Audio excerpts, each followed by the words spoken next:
Puis là, bon, après un an, on se ramasse à passer à l'œil du dragon, Dragon's Den. J'imagine que l'équivalent, c'est le Shark Tank, là. Donc là, on est allé là, on a fait un gros coup de pub.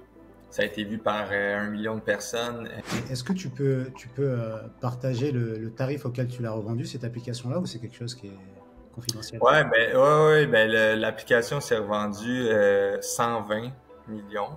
Mais Mhm. moi, à ce moment-là, mes parts étaient diluées, là. Il me restait Mhm. 30% de l'entreprise quand on a vendu. Si la réponse c'est non, ben faut que tu commences à te poser des questions. C'est parce que pourquoi je dis ça, c'est que c'est parce que je pense que c'est un chemin obligé. Comment tu connais ta limite si tu l'as pas testé? Et je ne sais pas si je peux aborder ce sujet-là. C'est vrai que c'est un sujet qui est assez délicat. On avait parlé à un moment dans un podcast.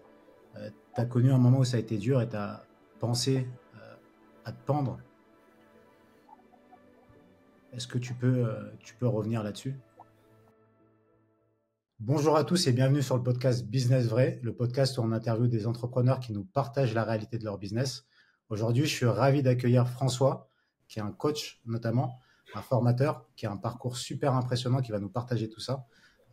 Du coup, je vais te laisser déjà te présenter. François, comment tu vas?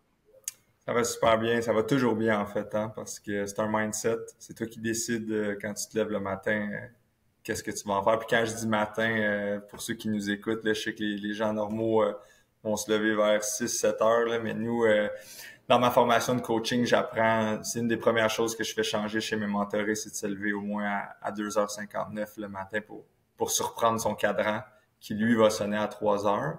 Puis de cette façon-là, ben on montre un peu à la vie c'est qui le boss, tu sais, puis ça part la journée de la bonne façon. Mais oui, François Degg Bérubé, certains me connaissent pour FDB, Daigle, D-Eagle, Bérubé, Serial, Self-Made Coach en succès, expert en exponentiel humain. C'est quoi l'exponentiel? Hein? Tu sais, c'est la question qu'on se pose. C'est le potentiel exponentiel. Tu sais. Donc, c'est ça que je vais essayer d'aller chercher chez mes mentorés. Euh, voilà, tu sais, c'est beaucoup de mots, mais pour de quoi d'assez simple. On aide les gens à être sur leur X, trouver leur Y, développer des relations win-win à vitesse grand V. C'est top, c'est top. Merci à toi d'être présent. Vraiment, c'est vraiment super. Je pense que ça va apporter beaucoup de valeur. Avant de devenir coach en succès, qu'est-ce que Ouais, tu faisais et ça a été quoi ton parcours avant? Comment tu as commencé? moi, ça a commencé, j'avais 8 ans. 8 ans, les premières business que j'ai parties, c'était des cahiers d'école où je payais mes collègues de classe pour les effacer à la fin d'une année scolaire, puis on les revendait aux parents l'année d'après. C'était comme il était seconde main.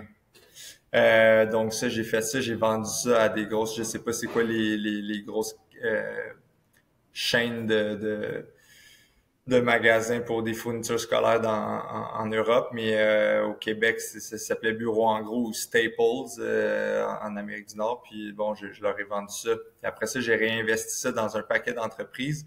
J'ai parti un truc qui s'appelait Garage 360. Garage 360, c'est un abonnement mensuel pour les ventes de garage. Vous savez, les ventes de garage où tu veux revendre des items que t'as qui traînent chez vous. Mais quand les gens viennent puis il n'y a pas beaucoup d'items à acheter, ben c'est plate. Donc là, tu t'abonnes, puis une fois par mois, tu reçois des items à revendre. J'ai parti Buddha Body, qui est une application pour les gens, les entrepreneurs qui n'ont pas beaucoup de temps, mais qui veulent méditer. Ben là, tu trouves des gens qui vont méditer à ta place. Ah, Donc, au lieu que toi, tu perdes le temps de méditer, tu peux continuer à apprendre tes calls, tu peux continuer à être sur tes board meetings puis tout, mais c'est quelqu'un qui va faire ta pleine conscience. Puis, ben là, on est en R&D pour l'eau en poudre. Ça, c'est comme mon nouveau projet avec Olivier Primo du Beach Club de Beach Day Everyday. Lui, c'est le pro des boissons. Puis l'eau en poudre, ben ce que c'est que ben tu sais, si tu t'en vas sur un hike, si tu t'en vas grimper une montagne, si tu t'en vas faire une longue course ou une longue balade à vélo, à demander ta gourde, il n'y a plus d'eau, ben tu as l'eau en poudre que tu peux mettre dans ta gourde. Après ça, il va suffire de la mélanger avec l'eau. Tu brasses tout ça, puis maintenant, tu as de l'eau. Fait que c'est comme assez ingénieux, mais ça demande beaucoup de recherche. Après ça, il y a beaucoup de de certification à aller chercher pour s'assurer que ça soit conforme aux normes alimentaires. Donc ça, c'est ça. Puis après ça, bon, évidemment, j'ai parti, je l'ai-tu avec moi? Donne-moi un instant. Ouais, ouais, bien sûr.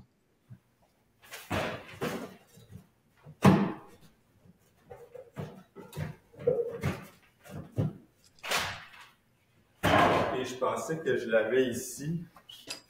Je l'ai pas avec moi, mais une copie du premier audiobook imprimé. Donc, je suis en train d'écrire le premier audiobook imprimé où chaque page est un code QR, lequel tu scannes, puis là, tu as des conseils business.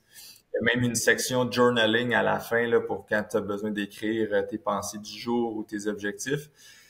Donc là, tu vas scanner le code QR, tu vas tomber sur une page vierge, tu vas pouvoir l'imprimer, puis ensuite écrire dessus. Tu sais. Donc, c'est comme un peu le mix entre les audiobooks, les livres imprimés, mais comme je veux pas me couper de marché, tu sais, je sais qu'il y en a qui ont des préférences pour un ou l'autre, ben moi, j'essaie de les ramener en synergie. Fait que c'est un peu ça, tu sais. Moi, je pense en dehors de la boîte, mais aussi en dedans, tu sais. D'accord, ok. Ok, ok. Et du coup, si on revient par exemple sur l'application Buddha Buddy, Ouais, comment t'es venu l'idée?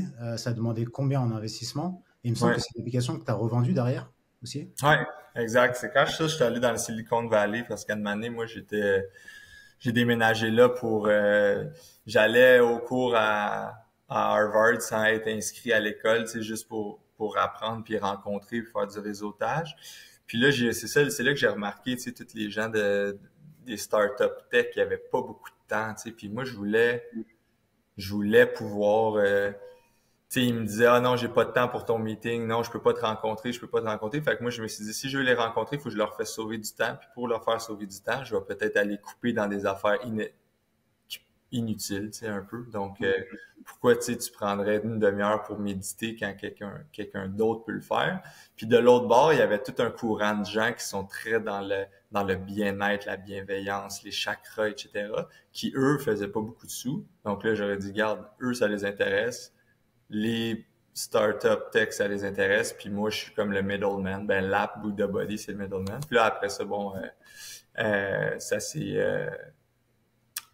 s'est revendu après là-bas. Fait que ça l'a demandé quand même beaucoup d'investissement. Là, on a levé 10 millions au début pour développer le bêta, puis après ça l'a augmenté. On a fait une autre ronde à 50 millions de dollars.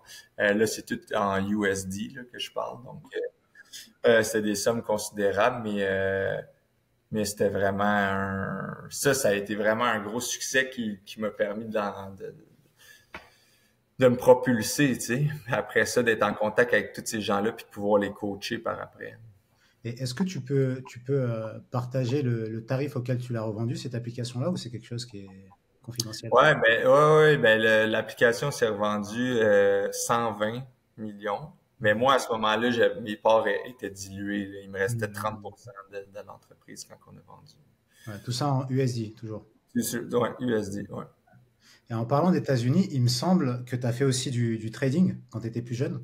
Ouais, ben c'est ça. Moi, en fait, tous les étés, là, de 9 à 16 ans à peu près, je me rendais à Wall Street. Moi, j'habite à Saint-Jean-sur-Richelieu, qui est une ville en périphérie de Wall Street, à peu près à 5-6 heures, peut-être à 10 heures de transport en commun, là. Donc, je me rendais là les étés. J'allais apprendre là-bas.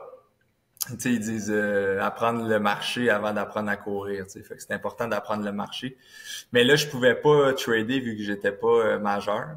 Donc, j'avais un prête-nom. Tu sais, il y avait quelqu'un il tradait à ma place, mais moi, je disais quel trade faire. Puis là, j'observais, tu sais, j'observais les gens, comment ils faisaient, comment ils se présentaient. Puis là, quand je revenais au Québec, ben là, je pouvais partager. Mais tu sais, c'est sûr qu'à cet âge-là, mes amis à l'école, eux, ils tripaient pas sur les mêmes choses. Tu sais, eux, c'était plus Mhm. Batman puis Robin. Ben moi, c'était plus l'offre et la demande. Tu sais, c'est comme deux boss différents, mais regarde, on n'est pas toutes faites de la même Ouais, étoffe, tu sais. c'est Tu vois. clair, c'est clair. Et après ça, justement, pour des entrepreneurs comme ceux qui suivent cette chaîne, pour qui ils sont sur un chemin qui est plutôt compliqué, qui prend du temps. Ouais, Toi, tu es coach en succès. À ouais, travers tes expériences, maintenant, tu peux enseigner le succès. Quel exact. conseil tu as à donner à quelqu'un qui veut se lancer dans le business, par exemple sur le business sur Amazon, parce que tu es aussi coach sur Amazon FBA, tu as aussi fait Ouais. du e-commerce. Quel conseil tu as à donner à quelqu'un qui veut se lancer aujourd'hui? Ben, la première chose, c'est est-ce que tu es en burn-out, tu sais, en épuisement professionnel? Si la réponse est non, ben faut que tu commences à te poser des questions. C'est parce que pourquoi je dis ça, c'est parce que je pense que c'est un chemin obligé. Parce que comment tu vas tester ta limite? Comment tu connais ta limite si tu l'as pas testé? Donc moi, je vous apprends à aller voir c'est quoi la limite, puis après ça, des fois même la repousser pour travailler la résilience puis aller plus loin. Deuxièmement, c'est bon, peut-être qu'il y en a qui ont déjà fait l'erreur d'avoir un enfant ou deux, mais souvent on me demande François comment je fais pour être millionnaire. Ben moi ma première réponse c'est ben fais pas d'enfant, tu sais parce qu'un enfant ça va te coûter de l'argent longtemps, argent que faut pas non seulement que tu comptes le coût annuel de cet enfant-là, mais la charge mentale puis aussi le coût d'opportunité que tu n'as pas. Fait que le 10 000 que ça te coûte annuellement, si tu l'avais placé à 5, 6, 7%, ben on s'entend que tantôt. Bon, après, c'est sûr que si c'est déjà fait, c'est correct, on peut rattraper les pots cassés, mais c'est ça, fait que ça, c'est deux des conseils. Après ça, c'est maximiser son temps. Hein? Je le dis souvent, moi, j'ai 3 journées dans une journée. Donc, au bout d'un an, j'ai 1 000 jours. C'est sûr que je t'en avance sa compétition, tu sais. Bon, pour des gens un peu plus moins peut-être habiles ou moins avancés que moi, on va essayer d'aller chercher 1,5 journées par journée, 1,7 peut-être pour la moyenne de mes mentorés. Puis comment on va faire ça? Ben, c'est avec le intermittent sleeping. Intermittent sleeping, c'est le sommeil intermittent. Tu sais. Il y a beaucoup de coachs qui pratiquent le jeûne intermittent. Donc, tu sauves du temps de nourriture, mais tu te nourris ou les repas, ça prend quoi? 1 heure, 2 heures, peut-être 3 heures dans ta journée maximum. C'est pas là qu'il y a les plus gros gains. Le plus gros mobilisateur de temps en ce moment, et les experts vont le dire, c'est le sommeil. C'est le sommeil qui gruge le plus de temps dans un horaire. On dort le tiers de notre vie. On pourrait changer le script un peu puis se réapproprier ce temps-là en dormant 8 siestes de 15 minutes par jour. Donc ça, je l'explique dans ma formation sur le sommeil intermittent. 8 siestes de 15 minutes par jour équivaut à 8 heures de sommeil. Ça c'est cadeau, 6 heures. Cadeau. Maintenant, faites-en ce que vous voulez, mais essayez de l'utiliser à bon escient. Donc, avec ce 6 heures-là, qu'est-ce qu'on fait? On continue de travailler hustle, grind. Si on se sent fatigué, j'ai mon café, le grind set qu'on peut vendre aussi. Donc, c'est ça qui est cool avec moi, c'est que dès que tu as un besoin, j'ai quelque chose à te vendre. Tu sais, c'est comme un one-stop shop, tu sais, où je te vends. Moi, tu sais, ils ont dit que le succès, il est pas donné, il est loué, puis le loyer est dû maintenant. Fait qu'il faut que vous me voyez comme un peu le landlord du succès. Donc, moi, quand tu t'abonnes à ma formation, c'est pas un prix une fois, c'est pas un prix mensuel, c'est sur ta paye à vie. C'est à perpétuité dans le fond parce que tu veux jamais manquer de succès. Tu sais. Ouais, Donc, on signe un contrat, là, ça a été quand même long à rédiger, c'est assez robuste, mais après ça, au moins, ça t'assure que pendant toute ta vie, ben, je t'accompagne. Tu sais. dans le succès. Ok. Dans le succès, c'est ça, toujours. Puis parce que c'est ça, moi, je demande aux gens avant, OK, mais peut-être que t'en veux pas de succès. Hmm. C'est correct. Mais si t'en veux, ben là, viens me voir. Parce que, tu sais, OK, pourquoi j'irais te voir toi, François, puis un autre, il y en a plein des coachs. Hmm. Là, la question que moi, je vous amène, c'est que, tu sais, il y a beaucoup de coachs qui étourdissent avec beaucoup de concepts, puis ça devient vraiment de l'overthinking. Tu sais, on devient qu'on pense trop. Avec moi, je vais non seulement vous amener à penser moins, mais je vais vous amener à dépenser. Donc, quand que vous achetez ma formation, je vous apprends comment dépenser. Ok. Ok, ok, c'est cool. Ouais. C'est cool.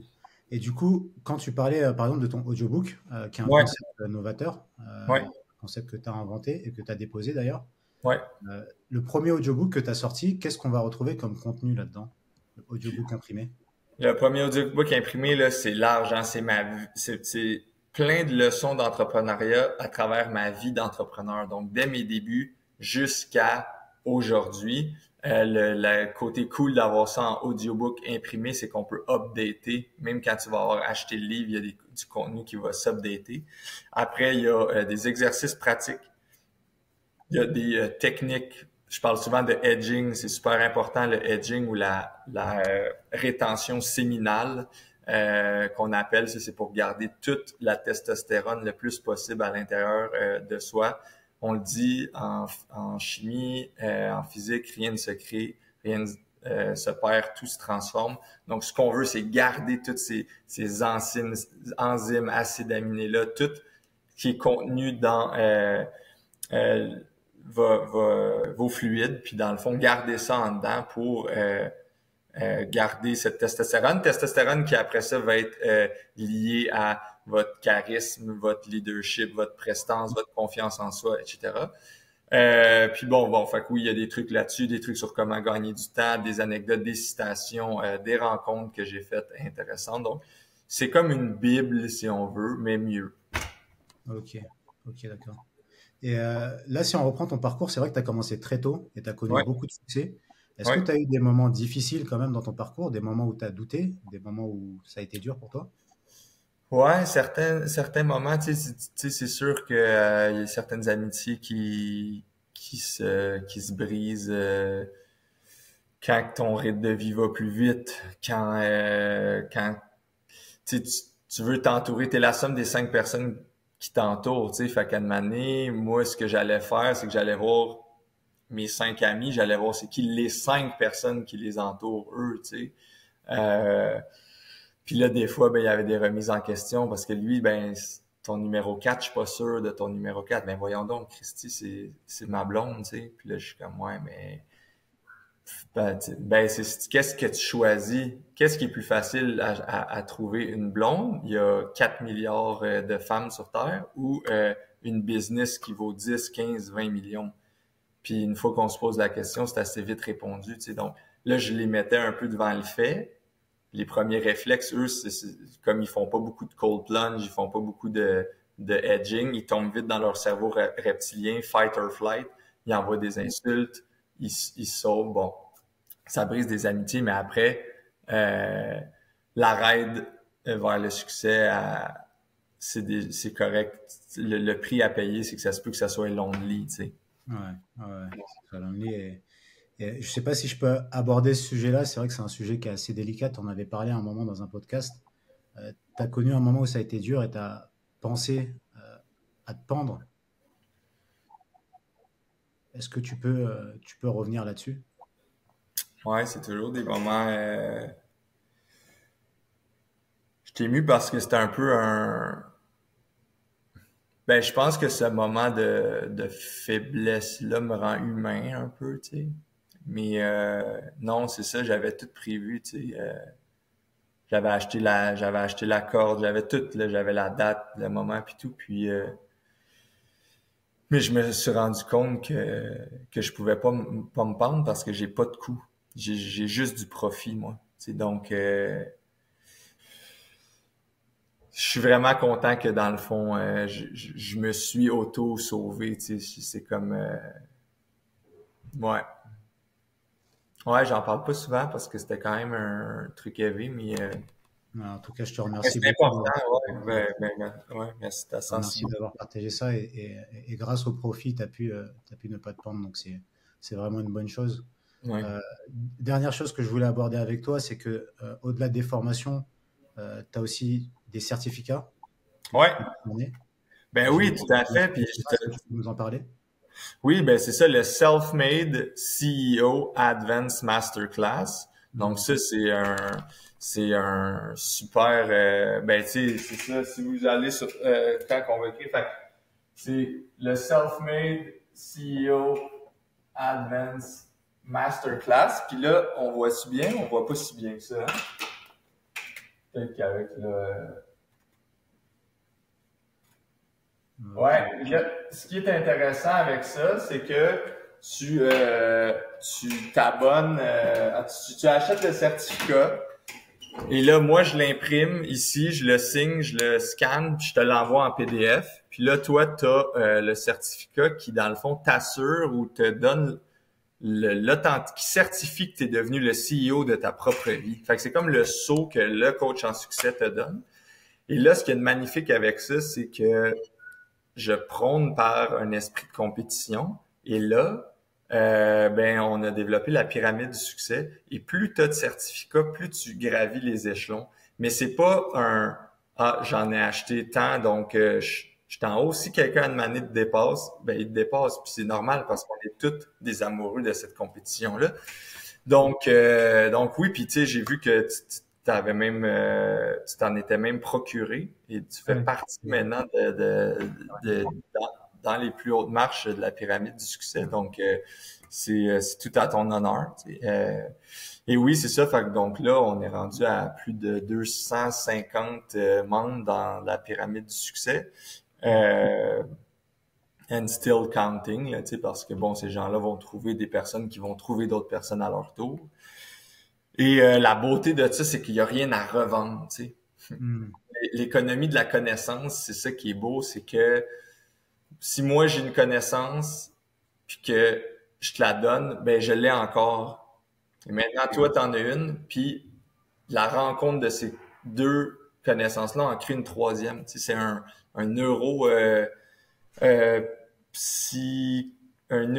qui nous a, un docteur en neuropsy, Idriss Aberkan, je crois que peut-être qu'il a sa nationalité française, mais Idriss Aberkan, qui m'a parlé de ça, l'économie de la connaissance. Donc c'est ça. En tout cas, je te remercie beaucoup, FDB, pour ton partage. Ça fait plaisir. Ça aide beaucoup. Oui. Est-ce qu'on peut leur dire, en vrai, tu t'appelles pas François, tu t'appelles pas FDB, mais tu t'appelles Anthony. Ouais, c'est ça. Donc tout ça est un poisson d'avril. Anthony, comment tu vas? Ça va très bien. Bon, je suis content d'être dans le personnage. On ressent le personnage. Ben non, c'est ça. Moi, je t'ai découvert sur Instagram et je me suis posé la question, comme je te disais tout à l'heure, de est-ce que c'était sérieux ou pas, et j'ai trouvé le personnage vraiment stylé. Et derrière ça, il y a vraiment de l'entrepreneuriat, il y a du e-commerce, il y a plein de choses comme ça. Récemment, j'ai vu que tu faisais du stand-up et que tu as un parcours qui est super inspirant. Donc, du coup, si on revient sur ton vrai parcours, à la base, tu faisais quoi avant de devenir FDB et de créer ce personnage? Bon, moi, j'ai étudié à HEC Montréal en business. Donc, j'ai gradué en finance. Puis je jouais au football américain, à l'université aussi. Puis, il est arrivé un temps où je graduais, mais j'avais pas d'emploi encore, ou j'avais pas de source de revenus, tu sais, parce que l'entraînement dans le sport, puis les études à temps plein. Puis là, j'ai parti une entreprise qui s'appelle Poche et Fils, qui est une entreprise de vêtements où on pose des poches sur des t-shirts. Ça, c'est l'entreprise que toi, t'as créé ou t'as bossé chez eux? Okay. Non, c'est moi qui l'ai démarré. Là, ça va faire 9 ans aujourd'hui, donc c'était en 2015.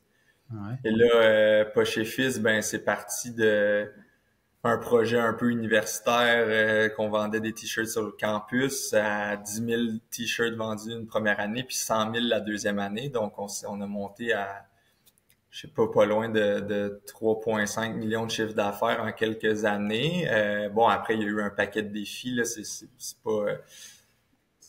il y a eu des moments aussi que, tu vois, en 2022, là, ça a failli fermer parce qu'on vivait certaines difficultés. Bref. Tout ça, fait que je vis ce développement-là entrepreneurial et que ce soit à HEC ou pendant les débuts de l'entreprise, moi-même consommais des livres de développement personnel ou de coach. Puis il y a certains trucs que je trouvais bons. Puis à un moment donné, cette culture de performance-là ou de hustle à tout prix, j'ai eu envie d'en rire un peu. Puis c'est arrivé pendant la pandémie en 2020 où là, j'ai commencé mon côté humour, où ça faisait longtemps que je voulais faire ça puis que je me l'accordais pas. Donc là, j'ai parti un TikTok, ça a commencé à bien marcher. J'ai fait le personnage de FDB, ça a bien marché. Donc j'ai créé ces pages parce que je veux qu'on y croit, tu sais, au gars comme toi la première fois que tu l'as rencontré, tu sais, un peu. Donc là, il y a sa page TikTok, sa page Instagram, il y a sa page LinkedIn, il y a son site. Maintenant, avec FDB, je fais des conférences en entreprise. Ouais, d'une j'ai vu ça. demi-heure, j'ai mon PowerPoint, puis là, puis on fait vraiment le audiobook imprimé, on va le sortir en septembre pour vrai. Tu sais, c'est comme fou, ça devient. Et Fait que à ça la me- base, attends, quand tu crées FDB, t'as l'idée un peu de ça derrière la tête ou pas du tout? C'est juste un délire que tu fais comme ça? Au début, c'est plus en mode sketch, tu sais. Hmm. Je rencontre une personne, je faisais des fausses entrevues, puis Ouais. lui, il y arrivait, tu sais. Mais là, après, tu sais, j'étais un fan, je sais pas si tu connais Andy Kaufman, c'est un Non. comédien américain, ou Sacha Baron Cohen, lui qui fait Borat. Ouais, Peut-être que ouais, tu as ouais, déjà vu ouais, si, Borat. si, si.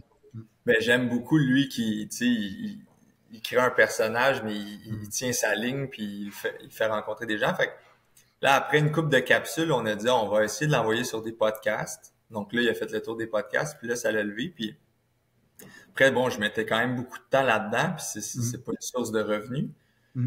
Fait que là, on a essayé, qu'est-ce qu'on peut faire? Est-ce qu'on vend du café, on vend des cols roulés, on vend le scam, le Self-Made CEO Hmm. Advanced Masterclass.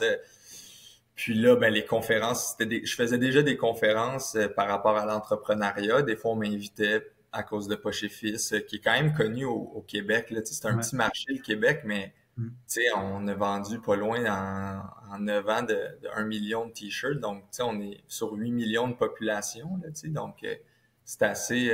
si tu demandes autour de toi au Québec, les gens connaissent quand même ça. Donc, Ouais, si tu l'histoire... veux bien, après, d'ailleurs, ce serait cool de revenir vraiment un peu plus en détail sur le parcours ouais, d'un chez Fils. ben ouais, pas de souci. Je Ben te ouais. laisse poursuivre par rapport au personnage d'FDB. Mais c'est vrai que le site Poche et Fils et le e-commerce que tu as créé, ça m'intéresse Ouais, vraiment de revenir en détail là-dessus. Mais ben ouais, ouais. je te laisse poursuivre du coup.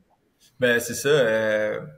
Fait que FDB est arrivé là, puis je faisais déjà des conférences. Là, on a décidé d'utiliser le personnage pour en faire, puis ça l'a intéressé beaucoup de gens parce que je pense Hmm. que, tu sais, je pense en Europe, il y a un gars, c'est qui? Oussama Hamar, je pense. Oussama Hamar, ouais, ouais. Tu sais, Hmm. que bon, il y avait des histoires quand même assez hallucinantes. Puis là, tu vois que les gens relate de plus en plus à ces genres de self-made men ou de qui sont comme ouais, mais je pense pas que c'est toujours comme ça que ça se passe. Puis je pense pas qu'on devrait juste prôner ça, tu sais. Ouais. Fait que maintenant que c'est rendu plus grand public, ben là, le personnage marche beaucoup mieux. Puis on a vu la croissance vraiment plus rapide là, dans les derniers mois. Là. Il y a même, tu sais, on a été shout-out sur Canal Plus Ah ouais, c'est bien. par C'est qui? Kian. Euh, que tu dois, ben c'est sûr que tu connais ce gars-là. Là. C'est Kian Ah ouais, Kojandi. ouais, ouais, je vois qui c'est. Ah, j'avais pas vu. Bref, là, ouais, ouais. Il nous a... À la fin, il fait une émission sur Canal+, puis un de mes potes m'a envoyé le clip, puis il dit « Ah, vous découvrez François Dec Bérubé, c'est un Québécois, il fait ça. » Puis, Trop stylé. ouais. Trop stylé. Donc, c'est ça. Fait que là, on fait ça, mais c'est assez récent, tu sais, puis j'essaie de l'intégrer dans Poche et Fils, tu sais, qui soit vu comme notre coach ou, tu sais, des fois, il y a certaines business, je pense à une business que j'aime vraiment de chez vous, le slip français, que je trouve vraiment top, mais ils mettent vraiment le founder de l'avant. Mais là, disons que pour nous, ça va être un faux founder FDB, tu sais, puis ça nous fait rire, ben ouais. Fait que ça, c'est l'histoire pour FDB. Puis après, ben moi, je fais du stand-up en moi-même, en Anthony, en parallèle aussi, parce que je pense que le personnage, peut-être qu'il va être éphémère, ou du moins, il va peut-être durer 2, 3 ans, 4 ans, je sais pas. Mais moi, je veux continuer de faire ça. Peut-être qu'ultimement, je vais créer d'autres personnages ou je vais juste faire des sketchs ou du stand-up classique. Mais fait que ça, c'est pour la partie humour. Mais sinon, ouais, la business, c'est ça, ça va faire 9 ans. Ça a commencé par un projet universitaire vraiment tout petit. Ouais. C'est quoi les débuts? J'imagine que ça a pris du temps à arriver là où vous en êtes, mais comment ça s'est construit? Mais c'est allé assez vite parce que ça demandait pas vraiment d'investissement. Tu sais, j'ai acheté des t-shirts d'un fournisseur. Il m'a donné 30 jours pour les payer, puis je les avais déjà vendus en 30 jours. Donc, même financièrement, ça s'est auto-financé pendant un certain temps. Tu sais. On avait la mère d'un de mes amis qui, elle, cousait les poches sur les t-shirts. Puis, ben là, ultimement, c'est ça. Ça commençait avec une page Facebook. Fait que c'était en 2015. On n'avait pas de site web. C'était une page Facebook où les gens nous écrivaient, je veux un t-shirt noir telle grandeur avec telle poche. Là, nous, on prenait le paiement par PayPal. On allait rencontrer la personne pour y remettre son t-shirt. Donc, c'était vraiment, vraiment, tu sais, C'était c'était vraiment à... organique au début, ça veut dire la communication était vraiment organique au début? Ouais, ben oui, Donc, c'était sur le campus. C'était à l'université puis dans les équipes sportives, tu sais. Puis Tu là, on penses a que c'est donné. quoi qui a fait la diff, qui a fait que ça décolle? Parce que le textile, il y a pas mal de concurrence. C'est quoi qui a fait la diff? Ben, je pense que c'était notre ton humoristique qui se prenait pas au sérieux, c'est dans un monde de la mode qui est très prétentieux parfois, tu sais. Donc, nous, être poche au Québec, ça veut dire être pas bon dans quelque chose. C'était comme l'ode, c'est comme si on glorifiait être ordinaire, tu sais, versus les autres marques qui te vendent soit différent, soit spécial si tu portes nos vêtements, tu sais. Puis là, avec ce ton-là, ça nous a permis d'approcher des humoristes de la relève, leur donner des chandails, et un peu comme ils font dans le sport, mais là avec des humoristes. Puis là, au Québec, c'est très très fort l'humour. Ces gens-là sont parfois animateurs radio, animateurs télé. Donc là, ils nous recevaient en ondes. Ah, merci pour le cadeau, tu veux-tu plugger ta business? Puis là, bon, après un an, on se ramasse à passer à l'œil du dragon, Dragon's Den. J'imagine que l'équivalent, c'est le Shark Tank, là, Ok, ok. tu sais, où tu vas à la TV, tu pitches devant des investisseurs, puis ils vont Ouais, décider s'ils investissent ou pas. ouais. Donc là, on est allé là, on a fait un gros coup de pub. Ça a été vu par 1 million de personnes.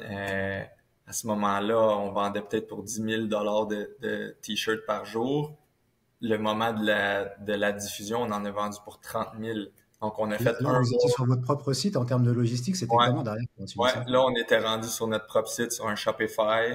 Ok. Euh, Donc là, ça commençait à être un peu plus structuré. Tu sais, tu sais, on avait monté sur un Excel un petit ERP qui s'assurait que nos stocks s'actualisent puis tout. Puis fait que ça, c'était 2016. Là, ça a eu une grosse croissance là, parce que là, on est rentré aussi dans un réseau de boutiques. Ultimement, on a été dans 200 boutiques. Tu sais, c'est ça qui a fait aussi qu'en 2020, avec la pandémie, ça leur donné un gros coup parce que toutes ces boutiques-là fermaient, tu sais, ou du moins devaient fermer pendant un certain temps. Donc là, c'était pas loin de 1,5 million de chiffre d'affaires qu'on avait plus, tu sais. Et Mais vous ouais, étiez fait que là, combien dans la boîte à ce moment-là, quand vous faites 1,5 million et que vous êtes en boutique? Dans 200 boutiques, vous êtes combien dans la boîte? ben en fait, le 1,5 million, c'est ce qu'on a perdu des boutiques, mais total, c'était pas loin de 3,5. On a monté à 40 employés. La majorité de ces personnes-là étaient en production. Ok. Aujourd'hui, avec comment on produit, Mhm. ça donnerait à peu près 25. Le Ok. 40 d'avant donnerait 25 aujourd'hui, mais aujourd'hui, on est 12 parce qu'on a dû couper vraiment beaucoup. Puis bon, comme n'importe quoi, dans le vêtement, il faut que tu sois toujours au goût du jour, puis ça suit des cycles. Puis, tu sais, on l'a vécu, nous, autant que c'était trendy puis hot au début, les 3-4 premières années. Après ça, ça devient, ah ben, t'arrives à ton souper de Noël, puis ton oncle qui a un T-shirt pas chez Fils, ben là, t'es peut-être, ah, puis là, après, bon, ben, on développe des nouveaux produits, puis là, ça remonte, puis là, etc. Fait que je te dirais qu'aujourd'hui, là, on est revenu profitable, puis ça devient c'est beaucoup plus flexible aussi avec une plus petite équipe. Mais ouais, fait qu'à ce moment-là, plus haut, là, on était pas loin de 40. C'est sûr qu'en production, on avait beaucoup de gens à temps partiel. Donc, c'était pas tous des temps pleins. Mais tu sais, une équipe de 3 graphistes, quelqu'un au développement de produits qui était en design de mode, quelqu'un au marketing, quelqu'un pour gérer le site web, un comptable, tu sais, ça va vite, là, tu sais, puis quelqu'un aux opérations, les achats et tout. Euh, je pense aussi qu'on a beaucoup appris, tu sais, des fois, quand il y a une croissance, ben, en tout cas, nous, comment qu'on a vécu cette croissance-là, c'est qu'on n'avait pas beaucoup d'expérience, puis là, il y avait de l'argent, on s'entourait, on ouvre un autre poste, on ouvre un autre poste, sans vraiment aller chercher à bien comprendre ce qu'on fait de bien, tu sais. Puis là, de m'amener, quand tu te ramasses à devoir couper, ben, tu te rends compte que, ah, ben, ça, c'était bien, mais c'était peut-être pas nécessaire, tu sais. Puis, t'as des leçons comme ça, tu sais. Mais oui, on a failli, en fait, faire faillite, là. On a failli déclarer faillite en juillet 2022, tu sais. Puis on a trouvé le financement nécessaire, on a fait les coupures nécessaires. Puis là, aujourd'hui, je suis fier qu'on s'en soit sorti, mais ça a été un 18 mois assez intense, là. Ah ouais, pendant 18 mois quand même, c'était cette période de crise là Ben qui. oui, parce que tu sais, là, là, tu tombes dans les comptes spéciaux. Là, tu sais, je sais pas si j'ai les mêmes termes que ce que vous utilisez, mais vu que tu es à défaut avec la banque, tu leur dois de l'argent, ils t'ont coupé ta marge de crédit, ben là, chaque dépense doit être justifiée. Donc, moi, à tous les jours, je devais parler avec le banquier. Cette dépense-là, je peux-tu la faire? Celle-là, non. Rappelle ton fournisseur, les fonds vont revenir, etc. Puis là, dans le fond, nous, c'est cyclique, puis on fait tout notre argent dans le dernier quart pour les fêtes Black Friday, puis les fêtes de Noël. Donc, en juillet, si je trouve pas de solution, ben en août, je suis moins bon. En septembre, je suis moins bon. En octobre, je suis moins bon. Donc, je creuse un peu ma tombe. Puis moi, je cautionne personnellement mon prêt à la banque. Fait que si ça fait faillite, ben je dois vendre mon condo, tu sais. Fait que, Ah ouais. ouais, non, c'était la vraie vie, là. Ça, c'était comme, ouh! Fait que, mais c'est ça. Puis là, ce qui est ironique un peu là-dedans, c'est qu'à un moment donné, il dit, là, il va falloir que vous trouviez de l'aide, tu sais, peut-être aller chercher un mentor, peut-être. Puis là, nous, on a créé FDB, tu sais. Puis finalement, il nous aide pour vrai parce qu'il amène de l'argent, puis il amène des contrats, tu sais, puis de la visibilité. Fait que ça, c'est la meilleure exemple de qu'est-ce qui est pas chez Fils, c'est qu'on aime ça de déconner puis pousser la joke. Puis C'est parti de là et c'est ça qui vous a sauvé un peu dans le ben, tu sais, puis moi en tout cas qui m'a gardé énergisé pendant cette période tough là, tu sais. De trouver le moyen de rire puis d'avoir du fun, c'est important quand c'est plus tough. Là. Ouais, parce que dans toute cette période compliquée, c'est à cette période-là où tu crées le personnage de FDB, Ouais, c'est à cette période-là où tu ouais, le développes. Ouais, c'est ouf. C'est ouf, c'est ouf. ouais, ouais, ouais. C'est peut-être T'arrives un peu à irresponsable. quantifier ce que ça apporte? T'arrives un peu à quantifier ce que le personnage FDB apporte à ton business poche et fils? Ouais. Ben, à quantifier, tu sais, c'est sûr que les conférences que je fais en entreprise, c'est assez payant, là. Tu sais, ultimement, là, sur un an, les revenus que FDB génère par soit ses conférences, le contenu qu'il crée ou les produits dérivés, ça paye plus qu'un salaire. Tu sais, ça paye pas 2 salaires, mais ça en paye un et demi. Euh, après, je vais faire une conférence en entreprise. L'entreprise s'achète 150 t-shirts avec une poche de leur entreprise. Bon, ben là, on vient d'avoir un contrat. Puis l'autre truc, c'est que en ce moment, il y a 30 000 abonnés Instagram, 15 000 abonnés TikTok. Puis là les liens commencent à se faire. Ah oui, c'est le fondateur de Poche et Fils puis tout. Puis là, quand je fais des pubs pour Poche et Fils, ben le visage il est plus connu. Donc tranquillement, je pense que je veux pas non plus que ça devienne je veux pas que FDB devienne un billboard où je fais juste de la pub. Là, tu sais, je pense que ça tuerait le personnage, mais je pense qu'indirectement, ça aussi, c'est bon. Ça nous fait voir. Tu sais. Ouais, puis il a ses propres produits. Le Grain Set, par exemple, ça marche bien. Ben, ça marche bien, tu sais, c'est pas... non, en voulant dire que c'est pas un de nos top produits, là, Hmm. loin de là, mais tu sais, je pense que ça commence à montrer OK, il peut y avoir d'autres trucs qui vont être faits avec ça. Puis là, j'organise la conférence de FDB en septembre, où là, c'est une conférence d'1 heure. Hmm. Là, c'est 700 billets. Donc là, c'est une grosse production une fois dans l'année où là, ça, je pense que aussi ça va être un truc lucratif. Le livre qui s'en vient aussi, donc Hmm. c'est...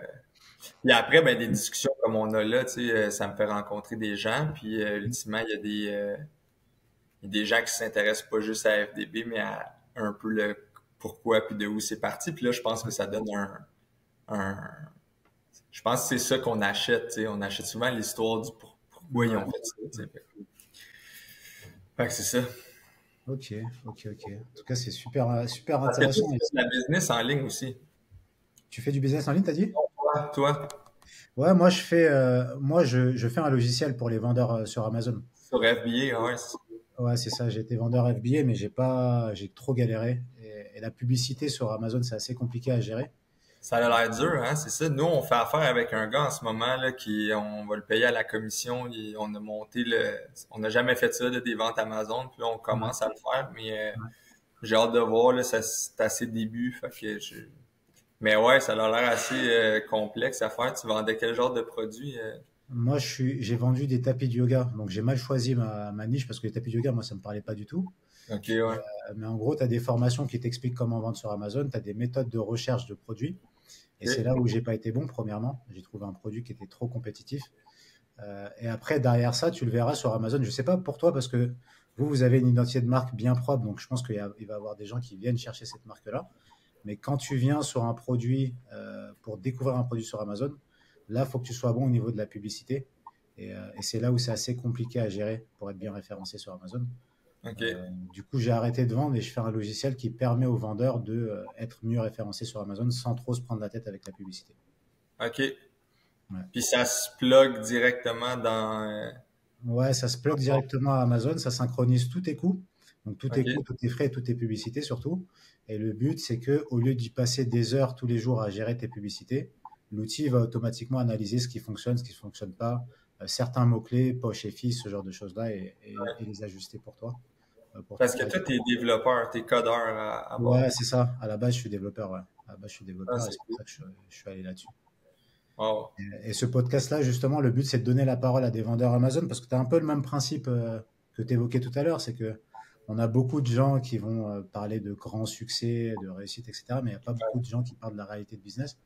Et c'est un peu de donner la parole aux vendeurs Amazon de tout horizon, qui réussissent ou pas, qui puissent partager la réalité de leur business et qui puissent être inspirés par des parcours aussi comme le tien.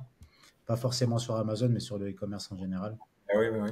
Euh, C'est cool. Puis tu travailles dessus, t'es toujours remote ou tu voyages pas mal ou? Remote que en France. En Remote France, ouais. broke. Là, je suis remote broke. Là.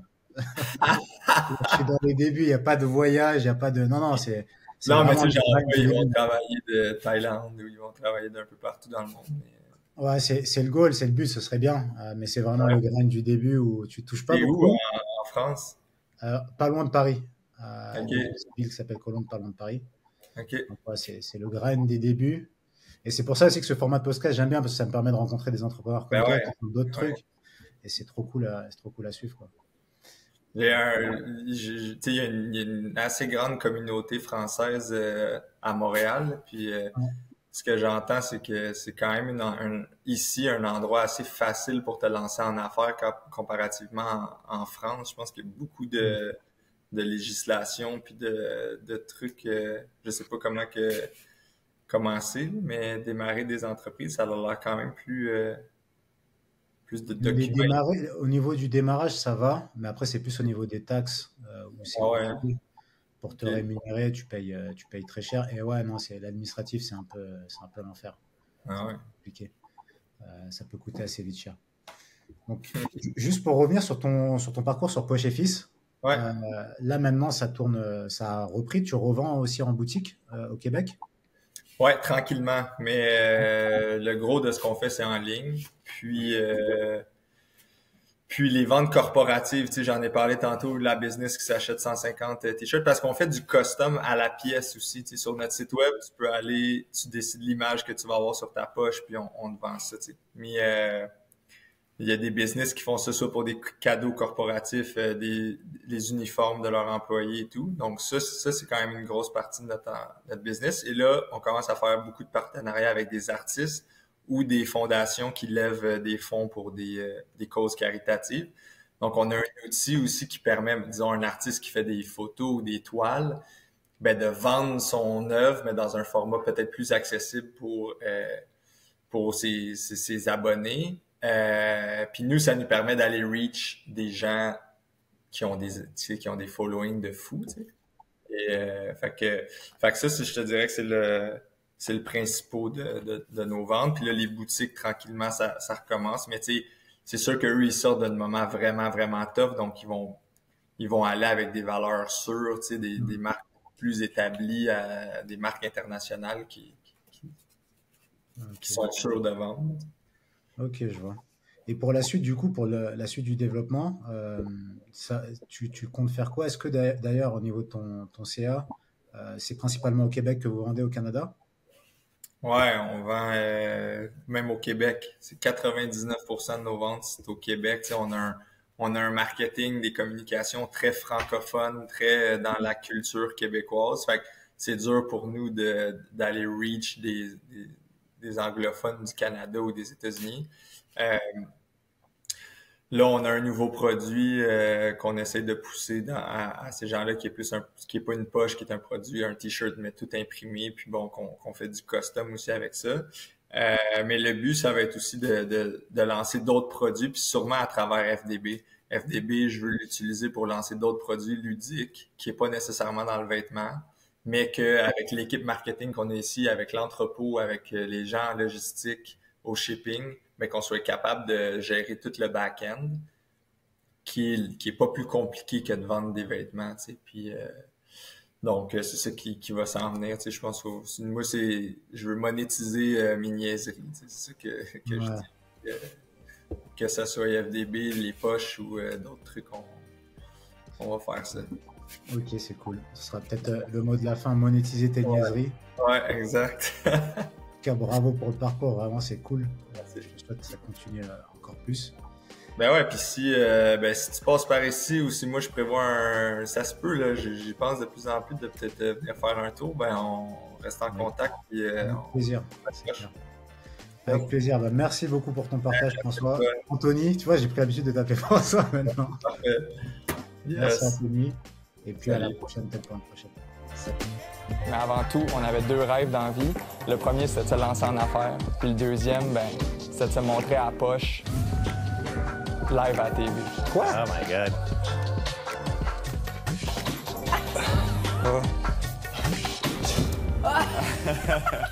Je m'appelle Anthony Vandram, je suis directeur marketing chez Poche & Fils. Je m'appelle Nicolas Dubois, directeur des opérations et des finances chez Poche & Fils. Alexandre Vanier, je suis directeur du e-commerce chez Poche & Fils.